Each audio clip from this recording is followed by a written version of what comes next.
Selamat malam, shalom saudara. Puji Tuhan, senang sekali dapat berjumpa dengan Bapak Ibu saudara semuanya.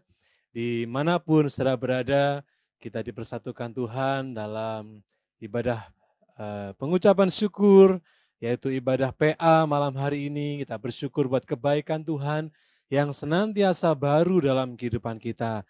Dan malam hari ini kita terus rindu untuk semakin mengenal kasih Tuhan dalam hidup kita.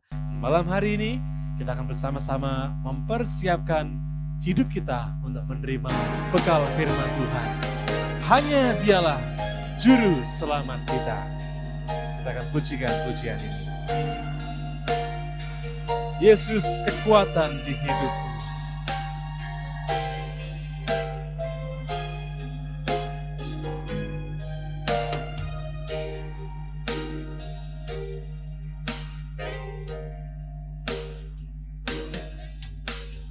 Hanya Engkau Juru Selamatku, Tuhan Kau setia padaku. Yang ku pegang hanya janji-Mu. Ku percayakan hidupku, ku sembah Kau Allahku, Bapa dan sahabatku. Kau yang pedulikan seluruh hidupku. Walau lewati lembah, aku tak ditinggalkan. Yesus kekuatan di hidupku. Kita pujikan bait yang kedua. Hanya Engkau Juru Selamatku. Hanya Engkau Juru Selamatku, Tuhan Kau setia padaku. Ku yakini pertolongan-Mu, ku yakini pertolongan-Mu takkan terlambat bagiku. Ku sembah Kau Allahku, Bapa dan sahabatku. Kau yang pedulikan seluruh hidupku. Walau lewati lembah, aku tak ditinggalkan. Yesus kekuatan di hidupku. Ku sembah Kau Allahku, Bapa dan sahabatku. Kau yang pedulikan seluruh hidupku. Walau lewati lembah, aku tak ditinggalkan. Yesus kekuatan di hidupku. Yesus kekuatan. Yesus kekuatan di hidupku. Yesus kekuatan di hidupku.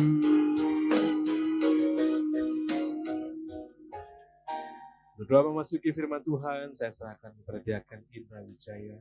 Terima kasih. Seperti pujian yang boleh kami naikkan, Tuhan. Percaya Tuhan, Engkaulah kekuatan dalam kehidupan kami, Tuhan. Dalam kami mengarungi kehidupan kami percaya kekuatan kami datangnya daripada-Mu, Tuhan. Kekuatan kami datangnya daripada mendengarkan firman Tuhan, dan kami boleh melakukannya, Tuhan. Terima kasih, Tuhan.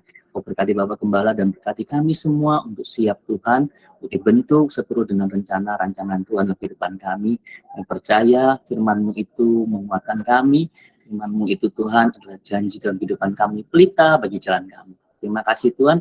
Ini kami, bentuklah kami seturut rencana rancangan Tuhan. Terima kasih, Tuhan. Kami serahkan, Tuhan, doa kami hanya di dalam nama Tuhan Yesus Kristus, Tuhan dan Allah kami. Kami alasan doa dan permohonan kami. Haleluya, Tuhan. Haleluya. Amin. Amin. Terima kasih doanya, luar biasa. Anakku Diaken Indra Wijaya. Shalom keluargaku semua, kita jumpa lagi dalam anugerah Tuhan. Saudara yang sehat, atau ada yang mungkin lagi kurang sehat, tidak usah kecil hati. Kita punya Tuhan, Tuhan yang hidup, Tuhan yang luar biasa. Oke, baik. Saya mau menanya, adakah anakku Fajar malam ini? Karena sedang menyampaikan suatu pertanyaan ya. Iya Fajar, terima kasih. Saya akan angkat pertanyaan ini bagus ya tentang kaitan dengan suatu yang ya sederhana tapi prinsip ya di dalam iman Kristen. Oke, puji Tuhan.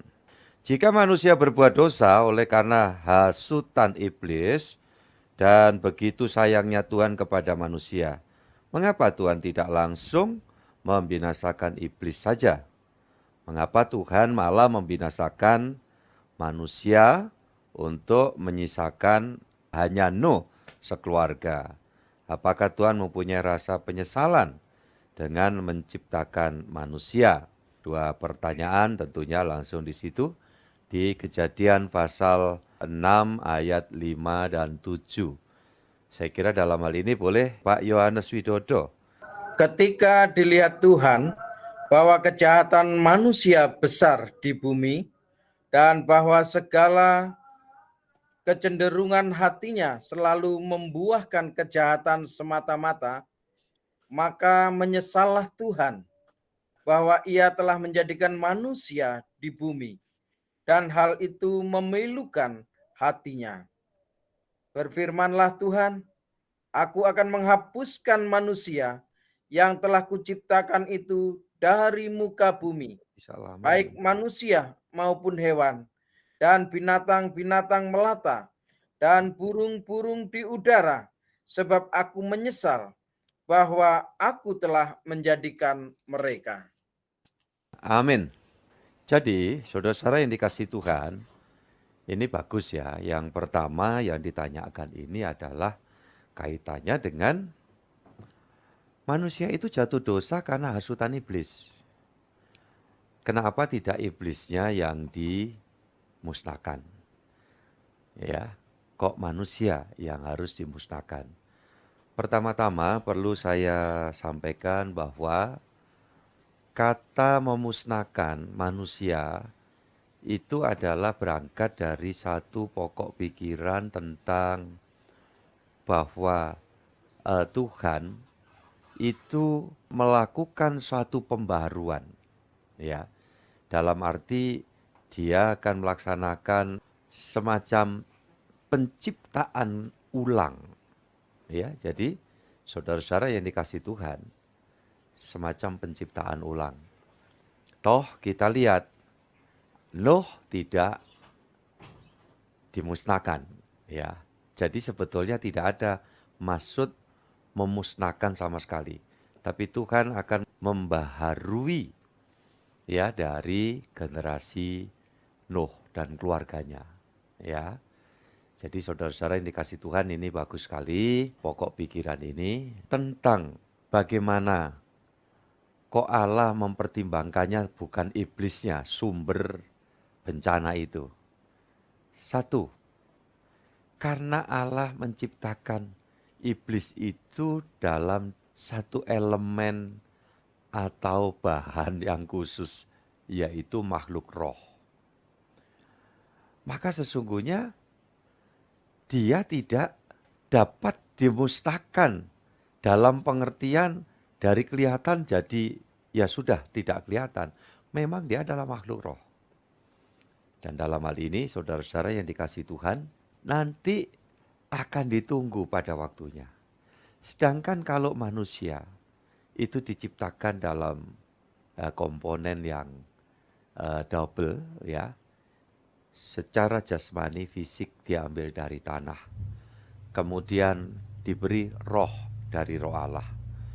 Maka hakikatnya manusia itu sendiri juga tidak dapat dimusnahkan. Jadi saudara-saudara yang dikasihi Tuhan Yesus Kristus, ada 3 hal tadi. Yang pertama adalah kaitannya kenapa kok tidak iblis yang dimusnahkan. 1, tidak, karena rencana Allah ketika dikatakan di situ dia ingin menghapus manusia, apakah dihapus sama sekali? Tidak. Tapi Tuhan akan membuat suatu pembaruan lagi. Kemudian kalau dikatakan, apakah selain Nuh keluarganya, ya selain Nuh dan sekeluarga itu semuanya klasifikasinya jahat? Bisa ya, bisa juga tidak sejahat ya yang barangkali secara sempurna begitu. Lah kalau begitu bagaimana dengan mereka? Ya ini rada mengembang. Ya saya mau sampaikan, ketika ada bencana alam, satu wilayah habis, ya. Apakah itu hanya orang yang masuk klasifikasi secara kasat mata, dia ini tidak beriman? Ya, saudara yang dikasihi Tuhan, mungkin di situ juga ada orang yang beriman pula. Tapi karena memang itu harus selesai satu wilayah, satu paket, maka akan ada satu pemisahan untuk di sananya. Ya ini supaya nanti tidak pemikiran kita terganggu. Jadi demikian juga pada zaman Nuh. Kalau itu hampir seluruh dikatakan seluruh, andai kata masih ada orang berpikir, kalau andai kata ada 1 orang aja Pak, ternyata mereka itu bukan keluarga Nuh, bukan yang 8 orang itu, ya, tapi tidak sejahat yang lain. Saya yakin Allah itu Maha Tahu, Allah Maha Bijaksana. Ya, di dalam banyak hal ada yang semua itu terjadi sesuai dengan hak prerogatifnya Tuhan Allah kita, Sang Pencipta. Itu dulu. Sedangkan bagaimana dengan Nuh sekeluarga, itu nanti juga masih ada lagi pemilahan dalam perjalanannya, ya. Sampai kemudian pada akhirnya nanti di dalam proses penciptaan itu Tuhan menyatakan satu hal, ya, tujuan utamanya yang di perjanjian lama belum nampak jelas, di zaman perjanjian baru nampak jelas. Kemudian hal yang lain kaitannya dengan Allah itu dikatakan menyesal. Nah, menyesal ada beberapa pokok pemikirannya. Menyesal itu beda dengan menyesalnya manusia dalam pengertian gini. Aku menyesal kenapa? Ini kok terjadi menimpa aku, bisa ya. Kenapa aku beli kebun ini salah ini ya. Nyesel aku seperti ini. Nah, itu penyesalan manusia ada di dalam satu ketidakmampuan untuk mengetahui. Sedangkan Allah bagaimana Pak? Tahu dia tahu apa yang bakal terjadi. Kok dikatakan oleh penulis Alkitab dia menyesal? Nah di sini, saudara-saudara yang kasih Tuhan, saya coba lihat kalau teks dalam bahasa Inggrisnya itu regret, ya. Itu adalah salah satu pengertiannya mengungkapkan perasaan, ya, sebagai sosok pribadi yang, aduh, aku ini loh kurang apa sih gitu ya. Aku melakukan ini kan demi kebaikanmu ya. Tapi kok kamu manusia itu kok kayak begini ya. Jadi mengungkapkan perasaan. Isi hati, isi perasaannya. Karena apa? Kita tahu bahwa Tuhan itu adalah pribadi ya yang juga memiliki kesempurnaan perasaan. Semua sifat yang ada dalam diri manusia itu percikan kecil, sedikit sekali. Dari apa yang ada di dalam eksistensi Allah, itu Tuhan kita. Nah, karena dia itu sedang bicara kepada manusia, dia ingin mengungkapkan itu juga dalam bahasa manusia. Sehingga dikatakan, maka menyesal Allah menciptakan, mengapa menciptakan manusia itu. Faktanya tidak dihapus semua kan, masih ada Nuh yang harapannya itu nanti bisa terus melanjutkan generasi yang diperbarui. Tapi puncak pembaruannya itu nanti adalah pada waktu masuk di dalam perjanjian baru. Ya, saudara-saudara yang dikasih Tuhan. Jadi demikian untuk pertanyaan atau jawaban dari pertanyaan yang sudah saya telaah sebentar dan saya sampaikan. Oke, saya masih kasih kesempatan lagi jika ada di antara saudara yang mau menyampaikan pertanyaan. Adakah? Kalau tidak ada, langsung kita masuk di dalam pembacaan firman Tuhan lebih lanjut. Saudara yang dikasih Tuhan, Galatia pasal 6 ayat 15. Sebab bersunat atau tidak bersunat tidak ada artinya, tetapi menjadi ciptaan baru, itulah yang ada artinya. Puji Tuhan. Saudara yang dikasih Tuhan, ini sedang bicara tentang ciptaan baru. Ya, berlanjut dari jawaban yang saya sampaikan tentang kenapa tidak iblisnya. Ya, saya pikir itu saya lengkapi untuk Fajar nanti bisa baca. Iblis itu bakalnya berakhir masuk dalam penderitaan yang tiada habis-habisnya sesuai dengan Matius pasal 25 ayat 41. Ya, bahwa nyahlah kamu ya ke tempat yang telah disediakan bagi iblis dan pengikut-pengikutnya. Kamu itu siapa? Ya, orang yang tidak mau beriman. Ya, hidup dengan mengeraskan hati. Sudah tidak pernah merendahkan hati, mau dibarui. Nah, kadang-kadang kalau di dalam teks Alkitab memberitahu kepada kita, orang yang tidak masuk di dalam zona pembaruan dari Tuhan, itu bukan Tuhan tidak mampu, tapi Tuhan tidak mau memaksa. Ya, saudaraku yang dikasih Tuhan, orang manusialah yang tidak mau. Kenapa?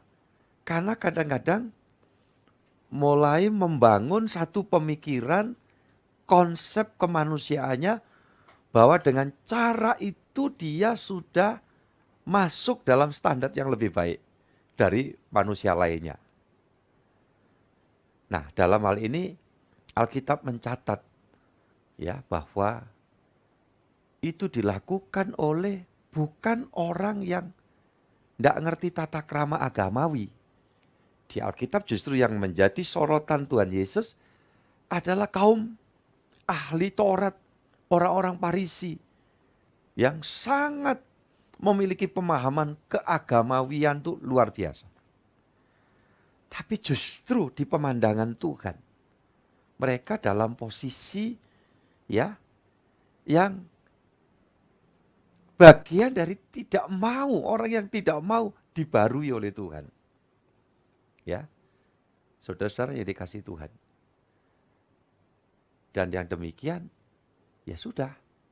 Sampai Yohanes Pembaptis juga mengatakan bahwa engkau keturunan ular beludak. Nah, yang terjadi apa? Sudah tidak ada ya kesempatan kalau sudah seperti itu.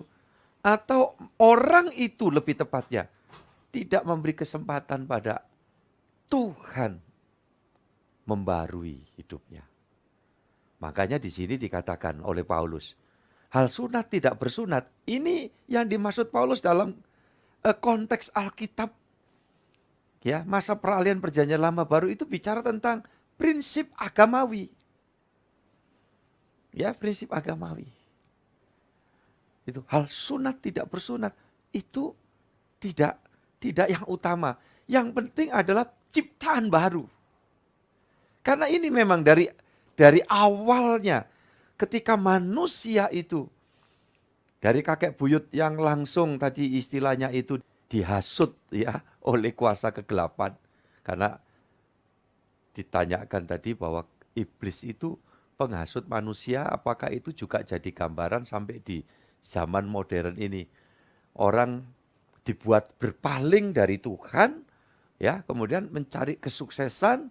Ketika sukses kemudian terjadi kerenggangan dengan Tuhan, ditipu untuk apa? masuk di dalam perangkap yang dosa lebih parah lagi. Katanya gambarannya 3 ta, tentang 3 ta itu kan. Itu yang diangkat. Dikatakan pertama dia cari harta, begitu dapat harta, kemudian terseret untuk cinta yang liar. Saya tidak bisa mengatakan harta, tahta, dan wanita itu tidak adil. Tetapi yang tepat adalah harta, tahta, cinta yang liar. Era yang seperti sekarang ini, udah pemblesetan perjalanan hidup yang aneh-aneh itu tidak mendominasi gender tertentu saja, sama pada hakikatnya. Ya, jadi saudara-saudara yang dikasih Tuhan, siapapun akan bisa terhasut seperti itu. Kalau tidak masuk di dalam zona pembaruan, diciptakan kembali oleh Tuhan. Kenapa tidak masuk? Karena sedang bangun konsep sendiri, merasa diri lebih baik. Kalau kelihatan secara identitas, oh sudah sepertinya masuk, tetapi ternyata tidak ada ketulusan. Makanya saudaraku yang dikasih Tuhan, saya tadi memberikan reminder, pengingat info PA ya. Gitu. Saya tambahi di situ dari apa yang sudah ada, kalimatnya untuk yang mau bertumbuh dan apa saudaraku yang dikasih Tuhan, kuat dalam Tuhan Yesus. Ya. Dari mana itu bisa kita peroleh? Dari firman. Kalau kita sekarang sudah menerima panggilan Tuhan, menerima ya kesempatan anugerah itu. Nah, itu ayatnya coba tolong dibacakan Pak Yohanes Widodo. Kisah 20, Kisah Rasul 20 ayat 32. Dan sekarang aku menyerahkan kamu kepada Tuhan dan kepada firman kasih karunia-Nya yang berkuasa membangun kamu dan menganugerahkan kepada kamu bagian yang ditentukan bagi semua orang yang telah dikuduskannya. Jadi firman yang bisa bangun kekristenan kita sejati itu firman. Tidak ada cara lain. Ya, minta didoakan bagus. Boleh. Ya, saudaraku ini kasih Tuhan. Tetapi yang bisa membangun kita untuk bisa bertumbuh, bisa jadi kuat, ya. Kemudian bisa menjalani hidup dalam kemenangan sampai di garis akhir terus berkemenangan. Firman Tuhan. Semakin kita bersekutu dengan kuasa firman Tuhan, kita buka hati kita, maka terjadi proses pembaruan. Ya, ciptaan baru itu kejadiannya melalui proses penebusan itu.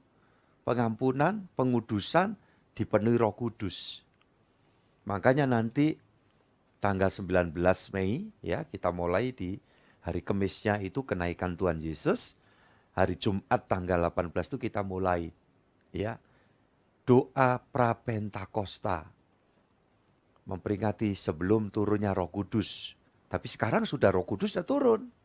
Sudah ada di tengah-tengah kita, sudah hadir bahkan di dalam hidup kita. Maka hari pertama saya sudah doakan, saya akan sampaikan tentang Roh Kudus untuk apa? Menuntun gerejanya. Ya, saudaraku yang dikasih Tuhan. Membangun gerejanya. Dikuatkan, dibuat tumbuh. Nah, itu pekerjaan Roh Kudus. Kalau enggak, ya saudaraku yang dikasih Tuhan, kalau sekadar kekuatan agamawi, Kristen sudah musnah. Karena kekristenan dihadirkan itu tidak melalui suatu sponsor ya kekuatan dunia, tidak.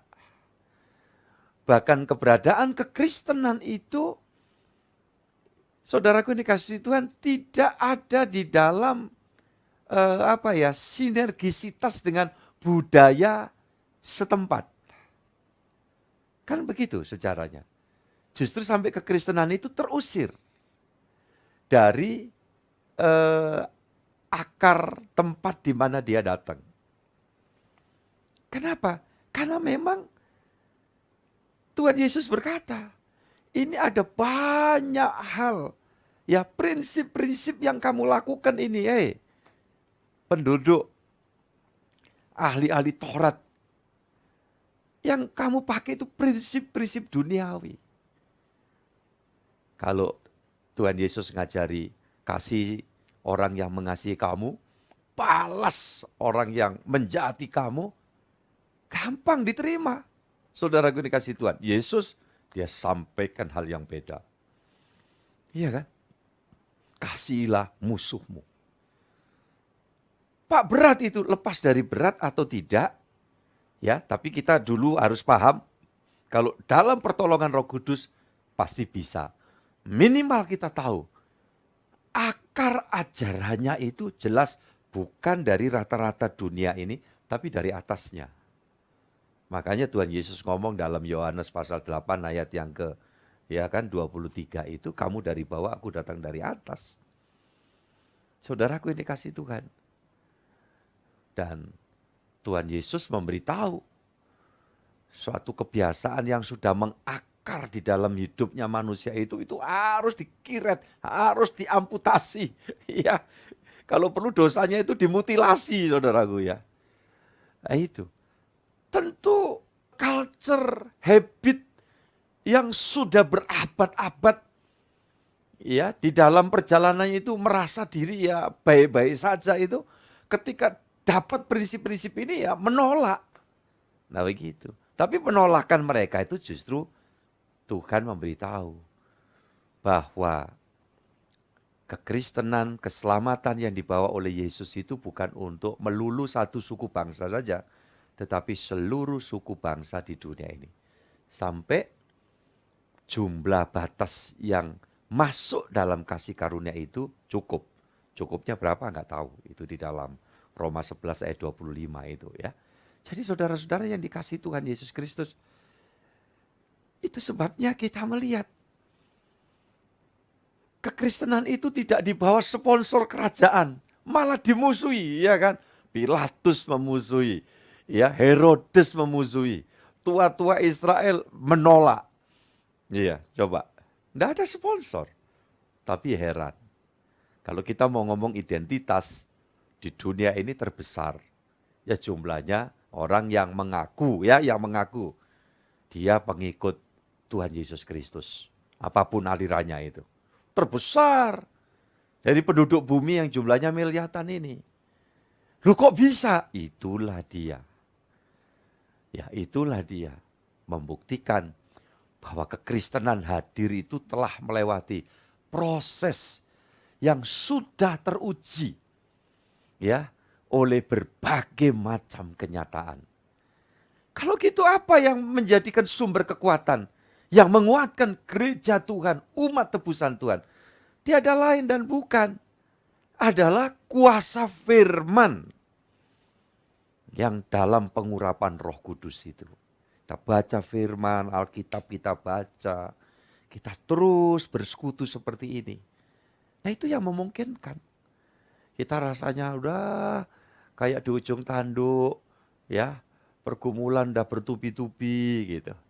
Tapi kembali kita jumpa dengan Sang Firman itu, kembali diteguhkan. Oh iya, penderitaan ini yang diizinkan Tuhan bukan untuk menghancurkan, tapi justru memurnikan dan akan membawa aku ya di dalam kesejatian beriman kepada Tuhan yang sesungguhnya.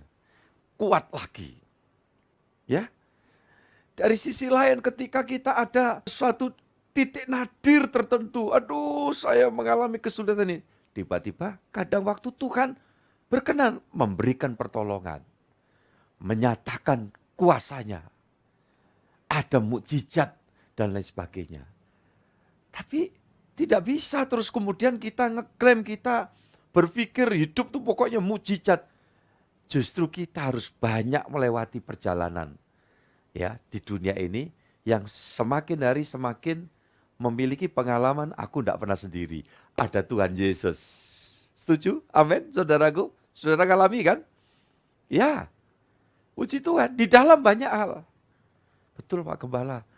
Saat-saat tertentu rasanya sudah berat, rasanya kayak dayaku sudah tinggal sedikit ini kekuatannya. Ya, Tuhan memberi kekuatan. Satu sisi Tuhan mengizinkan ada ujian, sisi lain Tuhan memberi pertolongan. Nah inilah kuasa Sang Firman, siapa dia? Tuhan Yesus. Saudaraku ini kasih Tuhan. Tuhan Yesus itu yang luar biasa. Jadi kalau demikian, apa sebetulnya ya tujuan Tuhan untuk menciptakan sebagai ciptaan baru gereja Tuhan ini? Saudara yang dikasihi Tuhan Yesus Kristus. Kita akan lihat ciptaan baru itu apa? 2 Korintus 5 ayat 17. Silakan Pak Yon. Jadi siapa yang ada di dalam Kristus, ia adalah ciptaan baru. Yang lama sudah berlalu, sesungguhnya yang baru sudah datang. Jadi kalau orang tanya, tadi bukan masalah sunat atau tidak bersunat, itu maksudnya apa? Di dalam keberimanan kepada Tuhan itu bukan urusan agamawinya gitu loh. Makanya dalam kekristenan nggak ada tuntutan untuk kita harus hafal ini, hafal itu. Nah itu Pak, 12 pengakuan iman itu Pak. Ya hafal baik, nggak hafal ya boleh ngerpek. Ya, kalau orang tanya, itu di mana kalau di Alkitab? Nggak ada yang satu blek seluruh dari 12 pengakuan itu di satu perikop, bukan. Itu diambil ini, ayat ini, ayat ini, ayat ini. Itu ada rumusan dari bapak-bapak gereja ketika menghadapi tantangan yang keras dari luar, juga berbagai macam tantangan pengajaran yang muncul dari dalam kekristenan sendiri. Itu kan gitu. Di dalam sebuah ya konvensi begitu ya. Saudara-saudaraku ini kasih Tuhan. Jadi yang terjadi seperti itu. Harus hafal. Nggak hafal ya nggak masalah. Iya kan? Kalau doa Bapak kami umpamanya ada gereja yang ya itu menjadi bagian dari liturgi ya sah-sah saja ya. Nah, ketika gereja kita ditanya kenapa itu tidak didoakan, boleh didoakan. Ya, hafal bagus untuk melatih otak, nggak hafal nggak apa-apa. Kenapa kita tidak selalu pakai di gereja, kadang pakai kadang nggak masalah. Ya, sebab dalam pemahaman kita Tuhan di situ memberikan prinsip-prinsip kedalaman esensi dari setiap kalimat doa Bapak kami itu. Seperti itu. Kalau kita semua serba hafal, ya itulah agamawi. Makanya ada orang ya baru belajar dalam kekristenan tanya, tolong berikan kami rumusan doa-doa, ya doa-doa, ya saudaraku dikasih Tuhan. Saya jelaskan, boleh kalau mau pakai tulisan silakan. Soalnya kalau di pesawat, di depan kursi duduk kita, di baliknya kursi depan kita ada ya doa menurut Kristen, Katolik, Hindu, Buddha, Islam, Konghucu, ya beberapa teks doa-doa. Ya boleh-boleh saja. Itu bagi awal. Kalau masih belum ngerti prinsipnya. Tapi kalau ngerti prinsipnya, ya kayak anak. Ngomong sama orang tuanya. Coba, apa harus hafalan? Ayo itu terlalu jauh. Suami istri aja, kira-kira gimana? Kalau mau ngomong, ibu-ibu, mau minta uang belanja pakai ngajukan proposal. Kepada suamiku tercinta. Walalah, ya. Habis dana sendiri itu anggaran untuk beli pulpoin itu. Ya udah ngomong aja dari bahasamu. Makanya saya pernah ditanya, apakah doa Kristen itu mutlak harus pakai bahasa Ibrani? Kalau sampean bisa, boleh. Bahasa Yunani, boleh, itu perjanjian baru. Iya kan? Bahasa Latin, kalau tahu juga silakan. Ya gitu. Saudara-saudara yang dikasih Tuhan. Saya jadi teringat ceritanya mendiang Gus Dur ya. Di sebuah konferen besar ya. Kemudian tokoh-tokoh agama dihadirkan di situ. Ya begitu. Ya, ada paus juga berdoa katanya. Lah yang nggak ngerti itu dikira protokoler ini gitu. Paus doa pakai bahasa Latin. Ada rabai begitu dari Yahudi doanya pakai bahasa Ibrani. Ya, kemudian tokoh agama dari Timur Tengah, Arab pakai bahasa Arab. Terus tanya, ini protokolernya masih lama atau sudah selesai? Ya, kenapa? Karena enggak ngerti. Ya masing-masing. Lah begitu. Lah, di dalam doa kita, ya sudah kita ngomong. Makanya ada orang tanya, gimana Pak cara doa? Pokoknya gini ya, kita itu menyembah, mengenal Allah Sang Pencipta, itu yang menyebutkan dirinya sebagai Bapa, Allah atau Bapa atau Allah Bapa, ya di dalam Dia itu ada firman, di dalam Dia itu ada roh. Ya roh Allah itu, siapa roh Allah? Ya Allah itu sendiri. Ya di dalam Bapa itu ada firman. Ya, dengan firman itulah Bapa menciptakan segala sesuatu. Tapi suatu hari Sang Firman itu ya turun ke dalam dunia. Itu dalam arti dia masuk ke levelitas zona yang rendah. Yaitu dunia ini. Levelitasnya manusia. Dia datang dalam wujud Tuhan Yesus. Nah, jadi kalau kita doa kepada Allah atau Bapa atau Allah Bapa, kita ngomong. Karena dikatakan di dalam Yohanes pasal 1 ayat 12, seberapa banyak orang yang percaya dan menerima nama Tuhan Yesus diberi kuasa jadi anak-anak Allah. Iya kan? Berarti Allah atau Allah Bapa ini, Bapa kita. Nah, prosesinya dijelaskan. Prosesnya itu Roma 8 ayat 15. Ya dulu kita itu penuh dengan roh macam-macam. Ya, dan dijadikan kita itu seolah-olah budaknya roh-roh itu. Tapi pada waktu kita ditebus Tuhan, kita tidak menerima lagi roh perbudakan, roh yang mengintimidasi. Tetapi kita menerima Roh Kudus. Itu sama dengan roh Allah.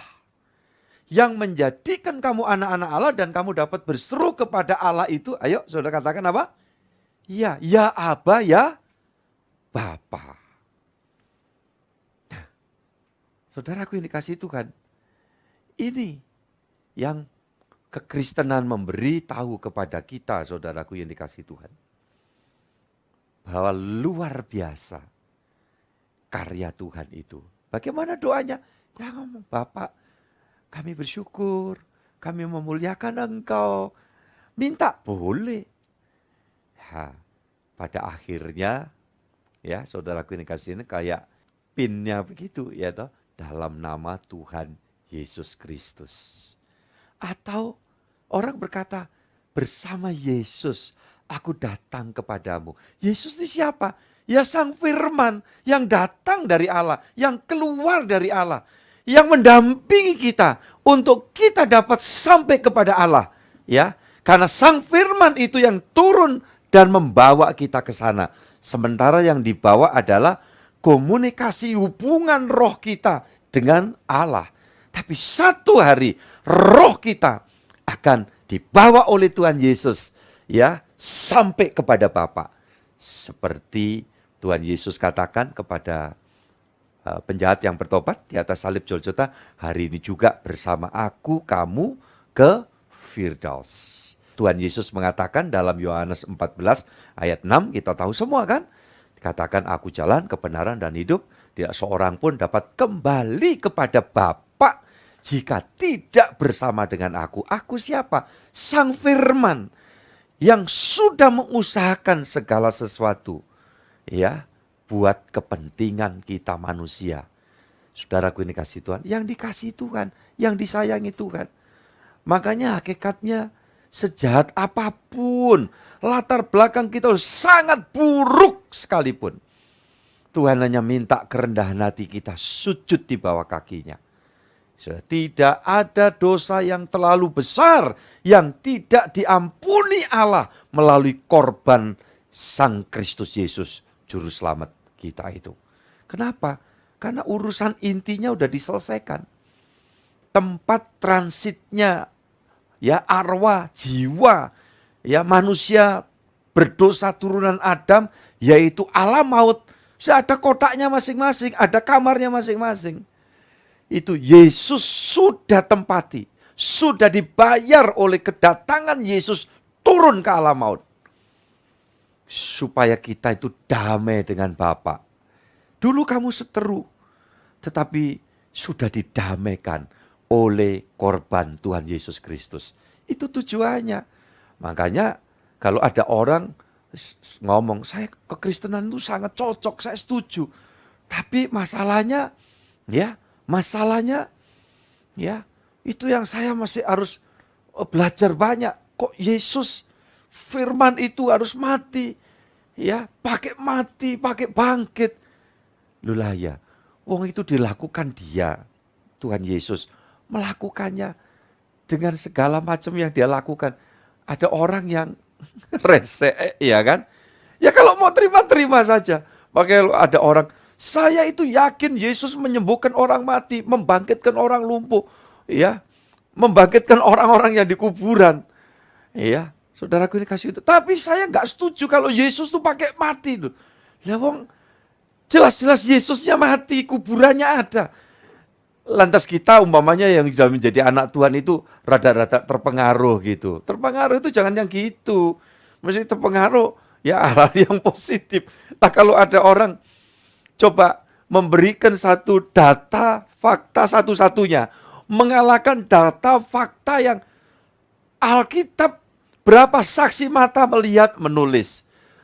Pada zaman Alkitab, zaman peristiwa-peristiwa itu, tokoh-tokoh sekuler itu mencatat, menulis bahwa benar-benar ada peristiwa penyaliban. Dan yang disalib itu namanya Yesus Kristus. Yang dituduhkan dia sebagai raja orang Yahudi. Padahal Tuhan Yesus tidak pernah mengatakan, dia raja orang Yahudi. Yang pertama kan waktu proses orang Majus itu. Itu pemikiran dari mana? Dari pemikiran orang Majus, pemikiran Herodes yang selalu ketir-ketir karena ini kalau sampai ada raja orang Yahudi ini kompetitor gitu loh. Sampai di penyalibannya juga begitu. Karena itu sebagai dasar dakwaan untuk seorang itu layak selain residivis, penjahat kambuhan, itu harus orang yang masuk klasifikasi makar. Tindak subversif pada zaman itu yang dapat disalibkan. Nah, Tuhan Yesus bukan penjahat kambuhan, Justru dia dekati orang-orang jahat disembuhkan, itu kan gitu. Bertobat. Jadi cari celah gimana? Nggak ada. Semua yang dikerjakan kebaikan. Yang terakhir tuduhannya adalah dia makar. Dia menyatakan sebagai raja. Padahal waktu didangu, waktu diinterogasi oleh Pilatus, dia jawab, apakah kamu raja? Mulutmu sendiri yang mengatakan. Tetapi kerajaanku bukan dari dunia ini. Loh kan jelas. Kalau Yahudi kan berarti dari dunia kan? Bukan. Raja di atas segala raja. Jadi saudaraku ini dikasih Tuhan, ini luar biasa. Makanya ketika ada saudara berinteraksi dengan berbagai macam saudara kita agamanya beda-beda, enggak masalah. Tapi ketika kemudian ada orang ingin memaksakan prinsipnya bahwa menurut kami bukan Yesus yang disalibkan dan mati. Lah itu kita bilang silakan. Jangan-jangan itu kisah yang lain. Kan gitu. Kalau yang kita yakini, kita imani dengan data, fakta. Saudaraku, berbagai macam literatur memberitahukan. Betul-betul yang kita sembah Yesus itu adalah Yesus yang mati. Mati itu apa? Turun ke maut. Ngapain turun ke maut? Gantikan saya dan saudara. Kalau enggak kita mesti mati, mesti masuk maut. Upah dosa adalah apa? Iya. Tetapi di situ di koma. Upah dosa adalah maut, koma. Tapi kasih karunia Allah ialah hidup yang kekal dalam Kristus Yesus. Luar biasa. Makanya dalam hal ini ya kita bangga dan bersyukur, ya kan? Ini kalau tentang Yesus Tuhan kok mati, Sang Firman dalam wujud kok mati, sudah cukup jelas kita memberikan ya pengertian itu. Makanya ini faktanya saudaraku ini kasih Tuhan, melalui pandemi yang cukup berat bagi banyak orang ketika harus ikut berkontribusi bayar harga. Ya, bukan cuma kerugian secara material saja, masalah bidang bisnis mungkin ya dalam keadaan yang sangat-sangat parah saja, tetapi lebih daripada itu. Ada orang-orang yang kehilangan ya bagian keluarga terkasihnya.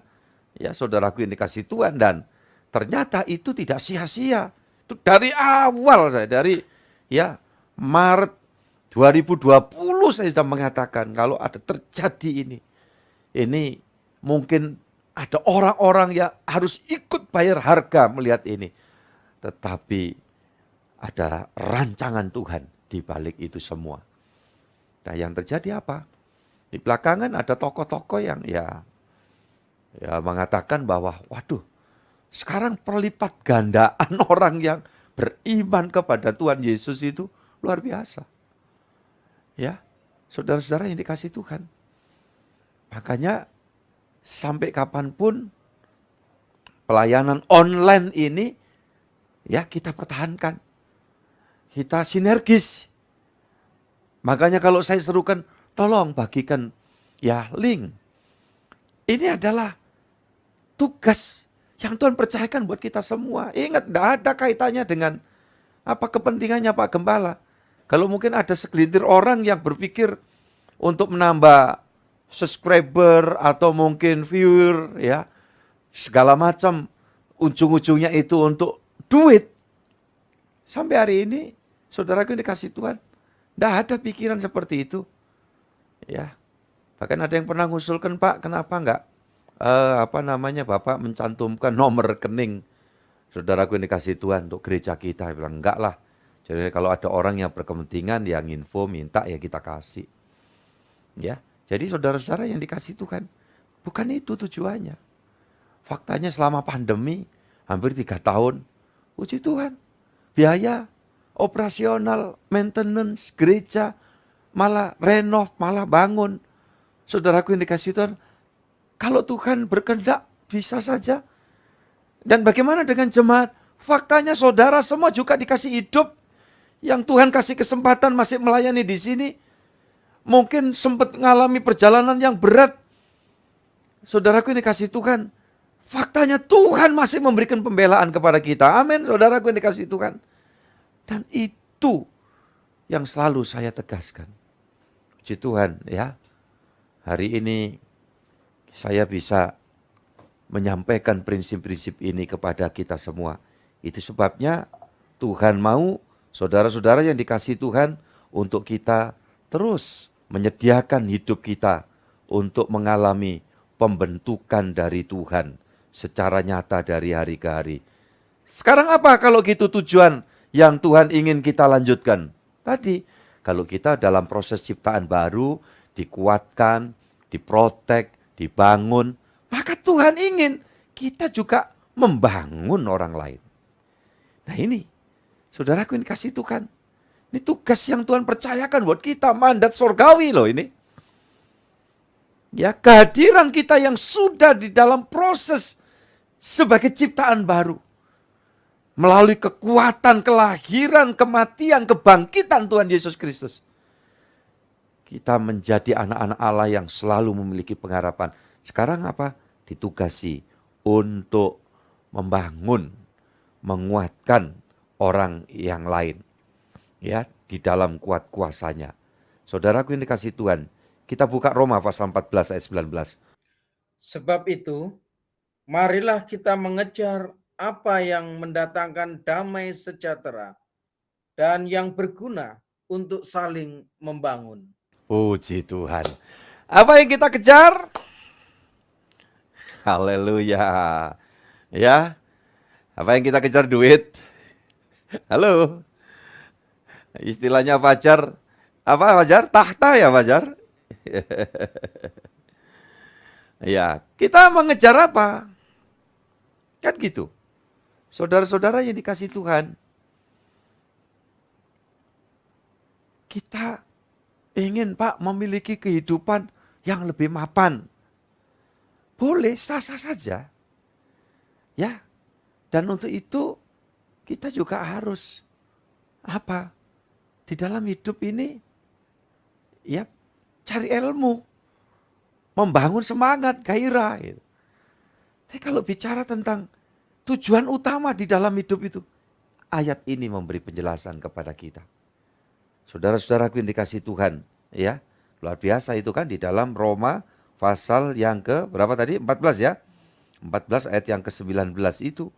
Ya, sebab itu marilah kita mengejar apa yang mendatangkan damai sejahtera dan yang berguna untuk saling membangun. Jadi entahkah kita itu ingin tambah mapan, tambah maju, tambah menerima kelimpahan rezeki dari Tuhan. Tapi sebenarnya ukurannya apa? Yang tetap di dalam sejahtera Tuhan. Iya kan?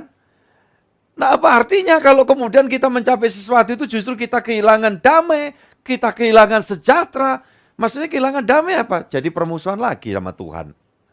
Jadi permusuhan lagi sama orang.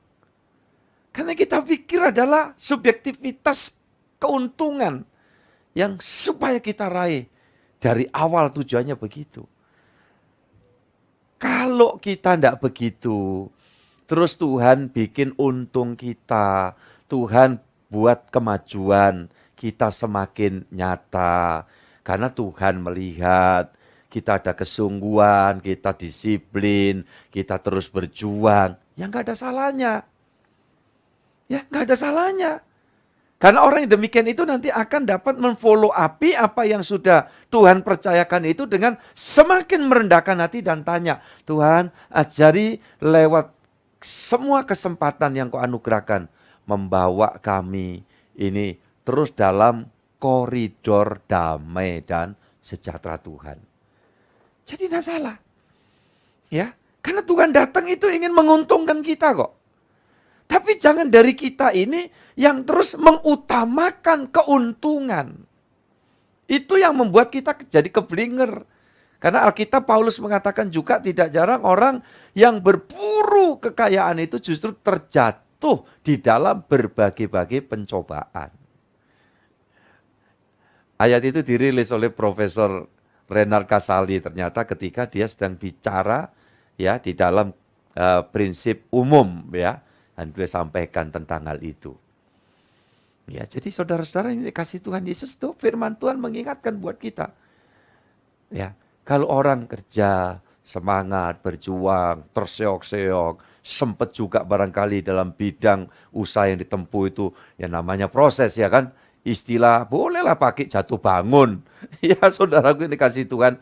Kemudian karena keuletannya, karena ketekunannya, Tuhan memberikan kesempatan untuk menikmati keberhasilan. Ya gak salah, wong itu Tuhan yang ngerjakan. Tapi kalau itu berangkat dari ambisius kita, ya itu yang nanti akan terjerembab di dalam berbagai macam kejatuhan. Saudaraku yang dikasih Tuhan, berburu damai sejahtera untuk apa? Saling membangun. Coba kalau suami nggak membangun, ya membangun istrinya, istri membangunkan ya suaminya, orang tua, anak. Dalam arti apa ini? Menguatkan. Ya, saudaraku ini kasih memberikan support, mendoakan, mengingatkan. Saudaraku boleh, termasuk membangun itu juga koreksi. Jadi itu tujuan membangun. Ya, saudaraku ini kasih Tuhan. Ketika saya sempat ada kekeliruan, kekilapan, kesalahan, ya saudaraku ini kasih Tuhan. Kemudian saya, ya kalau dengan siapapun, saya bilang maaf, sorry. Iya, tolong bantuin aku, kasih tahu aku. Kalau aku kekurangannya di sini, tolong. Ya saudara-saudara ini kasih Tuhan. Waduh, kalau kita mengeterapkan, ya tolong mengeterapkan betul-betul. Keluarga saudara akan jadi kuat dalam Tuhan. Mungkin secara manusia rasanya harus penuh perjuangan, is okay.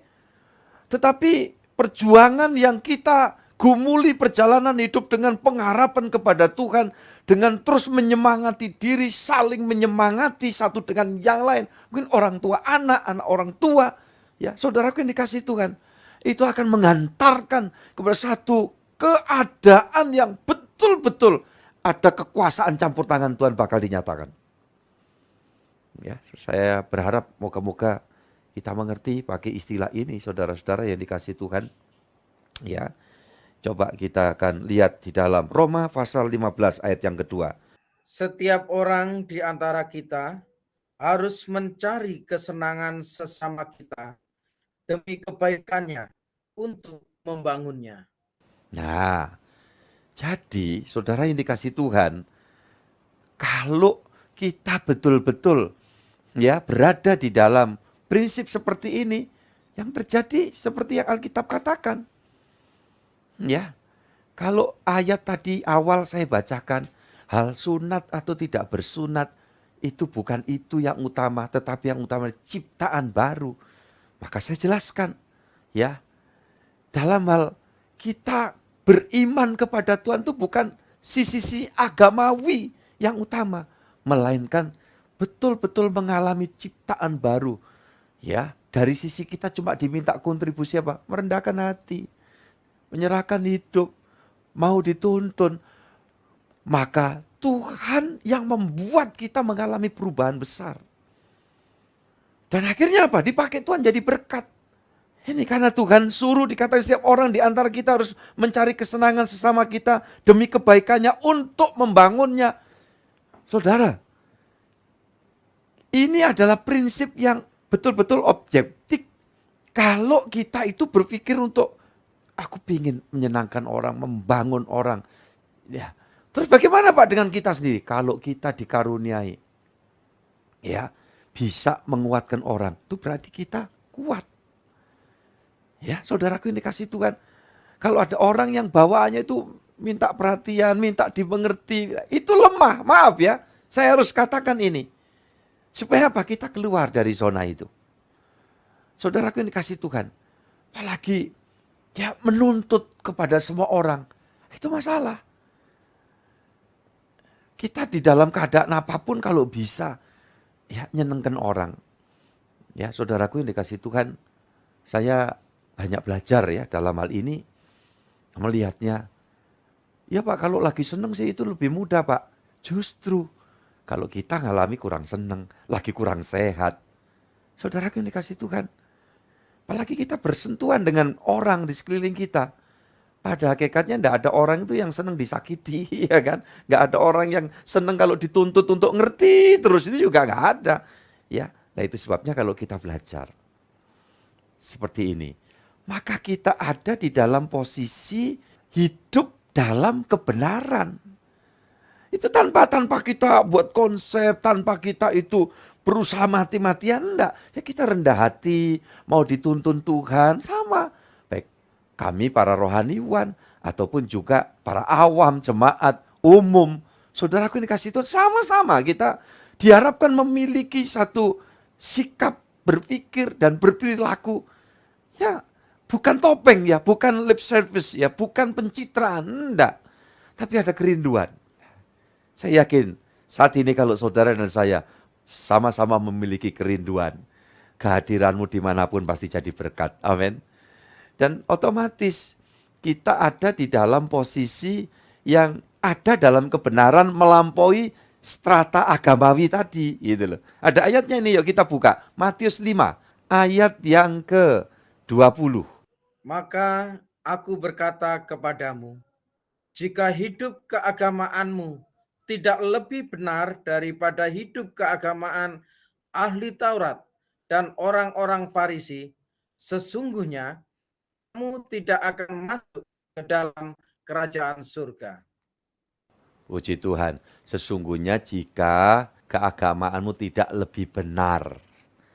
Kenapa tidak pakai istilah kata baik? Karena dalam prinsip keagamawian itu berburu kebaikan. Ya itu. Hakikatnya orang berdosa cenderung jahat. Kalau dia sudah merasa sedikit baik aja nganggap orang lain itu jahatnya bukan main. Nah, dalam hal ini Tuhan mengajarkan, kamu harus lebih, ya, memiliki kebenaran lebih dari prinsip agamawi. Makanya konsepnya tadi, saudaraku ini kasih Tuhan. Ya, Tuhan kasih tahu. Ampuni musuhmu gitu, iya kan? Nah, itu baru kita bisa iya ya. Aku akan bisa menyelamatkan jiwanya ketika kita tetap mau memakai prinsip kerajaan sorga. Saudaraku ini kasih Tuhan, merendahkan hati, maka kamu akan memiliki kebenaran. Kebenaranmu itu akan terus semakin bercahaya dalam perjanjian lama sampai rembang tengah hari. Ya, itulah kebenaran orang-orang yang beriman. Bukan atas usaha sendiri melakukan yang begini, yang begitu. Enggak, sederhana aja tadi prinsip-prinsipnya. Mengalami ciptaan baru. Modalnya apa? Rendah hati, setiap saat butuh Tuhan, siap dikoreksi, ya. Dan yang paling akurat luar biasa mengkoreksi kita sekaligus memperbaiki kita firman Tuhan. Terus saja hidup di situ.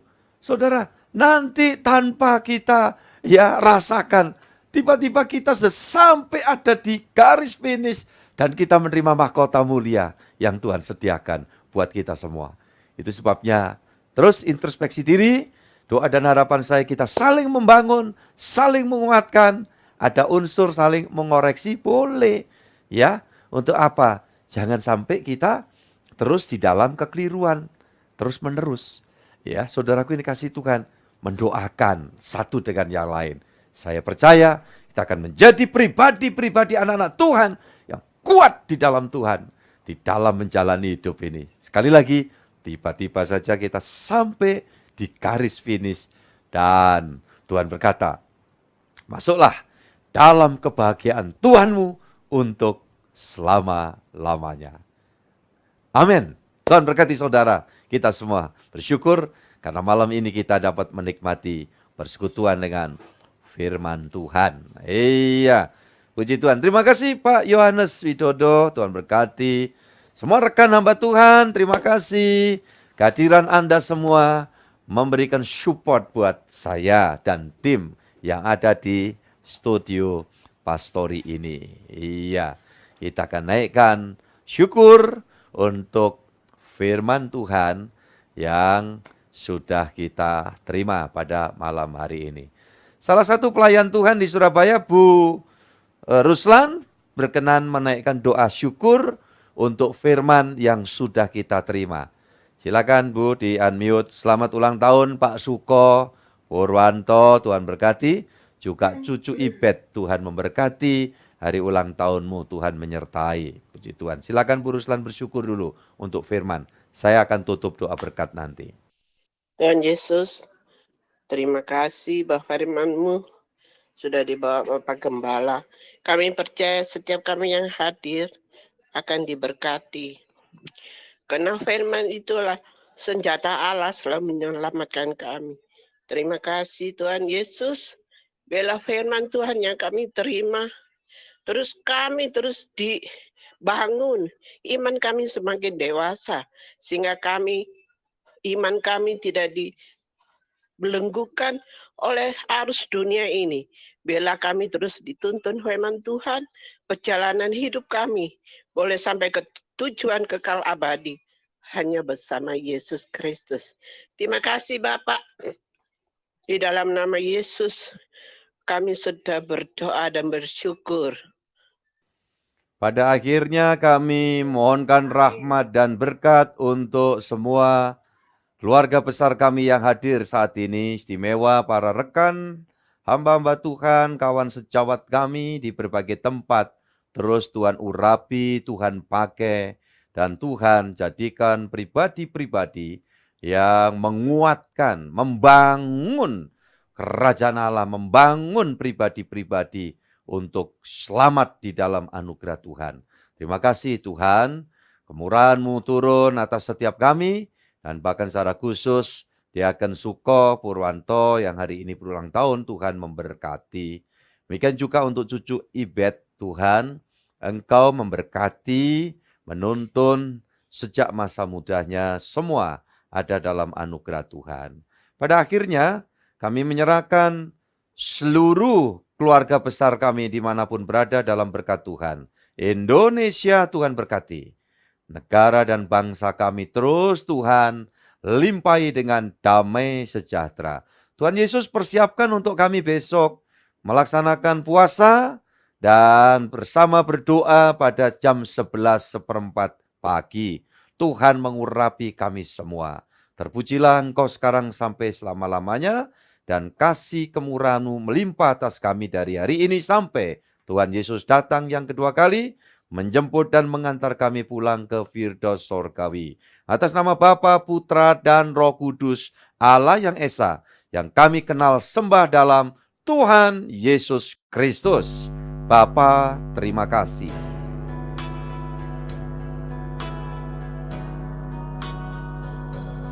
Bapa, terima kasih.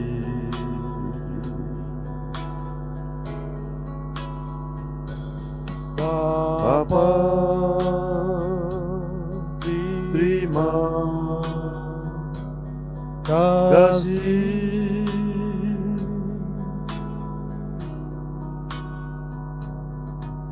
Bapa, di dalam surga,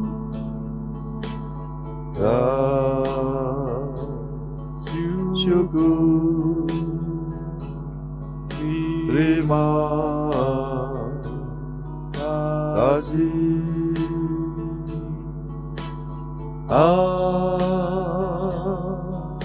Amin. Amin. Amin. Tuhan memberkati semua keluarga besarku dan sejahtera senantiasa melingkupi kita. Iya, terima kasih untuk seluruh tim pelayan yang ada di studio dan juga di tempat masing-masing.